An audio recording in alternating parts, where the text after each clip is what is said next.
First on our list is House File 60.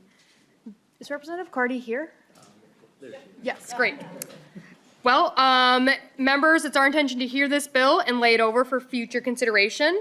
Representative Cardy, please make your way to the testifiers table, get settled. And while you're doing that, since you're not a committee member, I will make the motion to move House File 60 before the committee. And I also understand you have an author's amendment. We will move to adopt that now. Any discussion to the House File 60 amendment? Actually, we're going to wait to adopt that amendment. It's being printed at this moment, so we'll come back and adopt that amendment once members have had a chance to lay it over. But while we're waiting for that, Representative Cardy, can you talk to your bill? Yeah, absolutely. Thank you, Chair Jordan and committee for letting me come here today. The purpose of House File 60 is to make sure that our kids that have been identified with dyslexic characteristics actually get some servicing. So the READ Act has done a whole lot to make sure that our teachers are trained in the science of reading. But with that being said, being trained on dyslexia characteristics is somewhat different. So this bill would require PELSB to adopt rules that would impact their reading that would impact their training, teachers' renewal training by like 2 hours, one time only. So it's not extending, it's not having them do more hours of professional development, but this training would be specifically regarding dyslexia. And in addition to that, the Department of Education would provide a no-cost training options, 3 no-cost training options, including free online courses that would help them be able to reach that. Thank you. We are going to move on to testimony next. Our first testifier is joining us remotely. It looks like Sarah Florkey is with us. If you can hear me, turn your video on, unmute yourself, state your name for the record, and then proceed with your testimony. Good afternoon, co-chairs Jordan, Bennett, and education policy members. My name is Sarah Flurkey. I'm a private practitioner and reading interventionist. I'm up here in Duluth. In addition to working with my own clients who struggle with literacy, I also train educators in the science of reading and structured literacy through programs recognized under the Minnesota READ Act. I'm here today, though, to speak to a specific question which is coming up. Have educators already received enough training on dyslexia through the READ Act? From my experience with the professional development provider, the READ Act trainings are not specific to dyslexia. They are specific to the science of reading instruction per the READ Act. The purpose of the professional development programs under the READ Act is to build a foundation in the science of reading using structured literacy in order to benefit as many readers as possible. What these trainings do not provide is the kind of purposeful, in-depth professional development that equips educators to understand the specific needs of dyslexic students. Things like accommodations or comorbidities like mental health, ADHD, behavior, commonly associated with dyslexia. Dyslexia is introduced in these professional development programs, but it is not taught in a way that prepares teachers to respond to it in the classroom. That distinction really matters. Minnesota is supposed to screen early and identify students who show characteristics of dyslexia. That's a great policy. However, identification without corresponding educator training leaves a gap in the classroom. I see it every day. Our in-service teachers need intentional dyslexia-specific professional development so they can act on the data that we're now requiring them to collect. Thank you. Thank you for your testimony. Next on my list is Kimberly Zytek. Please correct my pronunciation of your name, introduce yourself, and then proceed with your testimony. It's Kimberly Zidek. Co-chairs Jordan, Bennett, and members of the House Education Policy Committee. My name is Kimberly Ziddick. I'm a member of the Dyslexia Coalition, a dyslexic adult, and a parent of a dyslexic child. I'm here today to urge you to support HF 60, which would require just 2 hours of dyslexia professional development for licensure renewal. Growing up, school was incredibly difficult for me. My dyslexia was never identified, and like many dyslexic students, I learned ways to hide my struggles and fell through the cracks of the school system. What has been most surprising to me decades later, my daughter's experience has looked very similar to mine. When she showed signs of dyslexia, even in pre-K, I immediately recognized the signs and asked the school about dyslexia, but her struggles were repeatedly dismissed. And the word dyslexia was often avoided altogether. Even after persistent pushing for an evaluation through the district, our family ultimately had to pay for a private neuropsych evaluation to get answers. That evaluation confirmed she had dyslexia. She's here with me today. Many families cannot afford these evaluations, which put many students at risk to be unidentified and unsupported. One night while we were reading together, she looked up at me and said something I'll never forget. "Mommy, why is it so easy for everyone else but me?" In that moment, I realized the shame I carried as a child was beginning to pass on to the next generation. Through this process, it became very clear teachers want to help. Many simply don't know how. I've had multiple educators tell me directly they never received dyslexia training. The Minnesota READ Act is a big step in the right direction for improving literacy. Schools are now required to screen students for characteristics of dyslexia, but many educators are not trained on how to recognize these signs and what to do next. So families are left without answers, and students are left without support they need. Dyslexia is often misunderstood as a reading issue. Dyslexia affects spelling, writing, memory, following directions, and often a child's self-esteem and mental health. This bill just asks for 2 hours of professional development to help educators recognize dyslexia earlier and better support these students. Right now, 170,000 students need this in our state. I respectfully urge you to support HF 60. Thank you for your time today. Thank you so much for your testimony. Thank you. Members, we are still working on that amendment, but we will move to member discussion, starting with Representative Keeler. And just for the record, we also have Ms. Berger here to help answer technical questions. So Representative Keeler. Thanks, Chair. Thanks, Representative Clardy, for the bill.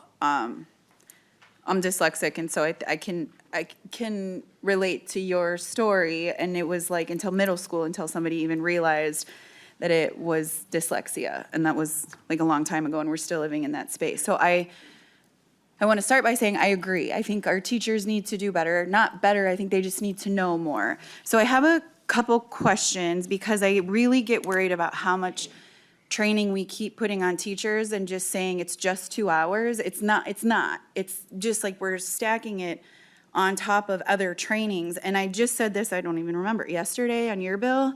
Through the READ Act, we're extending more training, which means then our kids aren't in school, or it's putting more burden on our teachers.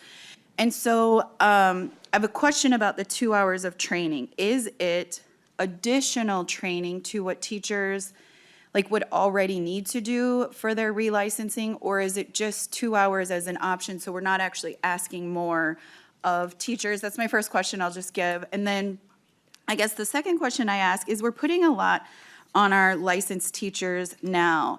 I'm not totally sure we're having the conversation about our teacher training programs. Our kids go to college to become teachers. And so our teachers aren't coming out of our Minnesota universities or colleges with any dyslexia training. Why aren't we going to the university systems who are training our teachers to make sure that our teachers are coming out well-trained, rather than always capturing them in their professional field and telling them, you need more training? Those are my two questions. Thanks, Chair. Great. Ms. Berger. Chair Jordan, as a dyslexic, my working memory is sometimes compromised. The first question was 2 hours. Representative 2 Keeler. hours. 2 hours. All right, so this 2-hour training is designed to fit within the 5-year renewal. This is not in addition to, this isn't tacking on more hours during that renewal process. This fits within the flexibility of that one time only during the career of an educator on that 5-year renewal. We also were careful to ensure that the timeline for this would be after READ Act training was completed, that first round, because we wanted to be sensitive to all that the educators have been doing through READ Act training, and we are deeply appreciative of that. Second question, Chair Jordan, and if Chair Keeler, higher education. Okay, so we are doing a lot within our teacher prep programs. And so our pre-service teachers, a requirement that passed in 2019 requiring our educator prep programs in our higher education institutions would now require students to receive training in dyslexia. So we're catching those that are entering the field. Right now, this bill is designed to shore up a gap for those that are currently in service and bringing those things together.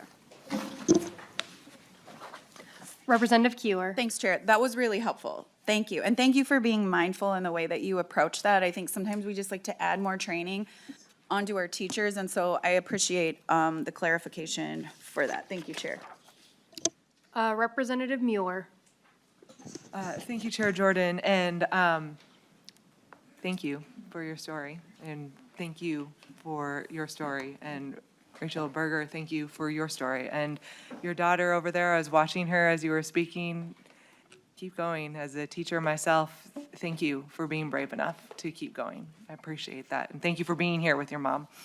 I am an author on the bill with Representative Clardy, and so I know how important this is. I'm looking at the amendment, the DE that we now have in front of us. And I just want to make sure that what you're saying is how the bill is reading. Because we had talked about what this would look like for how to amend this.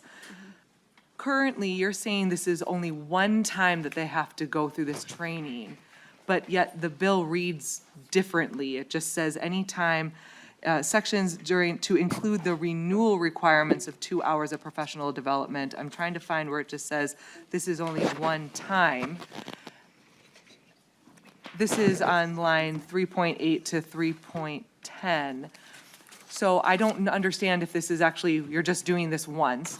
I did see for Tier 1 and Tier 2, it says by 2028. The tiers have a different renewal time.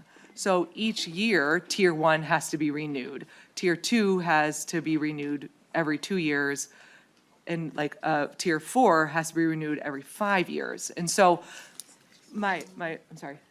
Tier 3 is every 3 years, I think you said. So I just need a little bit more clarity because I don't think the bill is reading how you meant it to read. And honestly, and thank you for your indulgence, Chair Jordan, it would, in my opinion, it would make more sense. Yes, we go upstream. Yes, we make sure that we have this, but it would make more sense as we continue, even after, no matter what, we still always have to have reading CEUs, always, we always have to. And so reallocating our 128 CEUs or 125 or however many it is now to say, hey, you have to have 2 hours of reading and one of them has to be dyslexia, I don't think it's much of a stretch to just say, hey, we'll just reallocate them. And then every 5 years for a professional, for a Tier 4, I mean, that would make sense. But it does get more difficult when you're talking about a Tier 1 teacher that has to be done every year.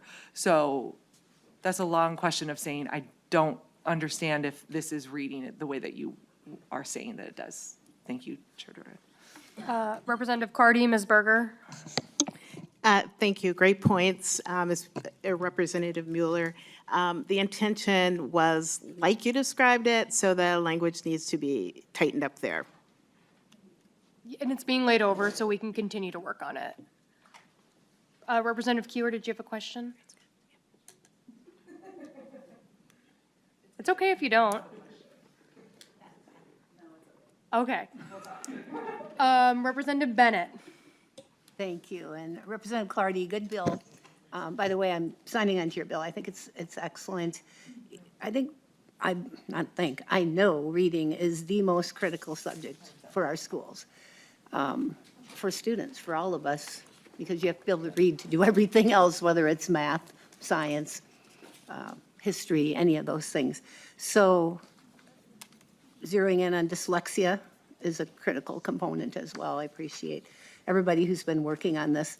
I wanted to just share briefly, this will date me, but I retired from teaching 12 years ago.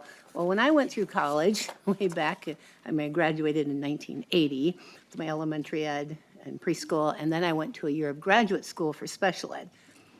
I learned all of my reading instruction with my special ed in graduate school. I really did not get it. Now, I know training, teacher prep has changed throughout the years, but I know it needs a lot more work. And so, Representative Keeler, you're spot on when you talked about teacher prep, because that's where we really need to hit it. And then, touch on it as needed with these couple of hours of training. So I do hope that we'll continue to work on teacher prep. And even throughout my teaching career, I stumbled upon a book. It was called Phonographics by two special ed teachers, and it transformed the way I taught reading and actually reached more students. So we need to be intentional about our instruction in reading, and we need to be intentional on how we train our teachers and those expectations. So thank you for this. And before we lay this bill over, we do need to adopt the DE. I hope members have had enough time to review it. Are there any questions to the DE amendment? Hearing none, all those in favor of adopting the DE amendment say aye. Aye. Opposed, same sign. The amendment is adopted. And with that, I will lay over House File 60 as amended to be reconsidered at a later date. Thank you, Representative Cardy, for a great bill. Thank you, committee.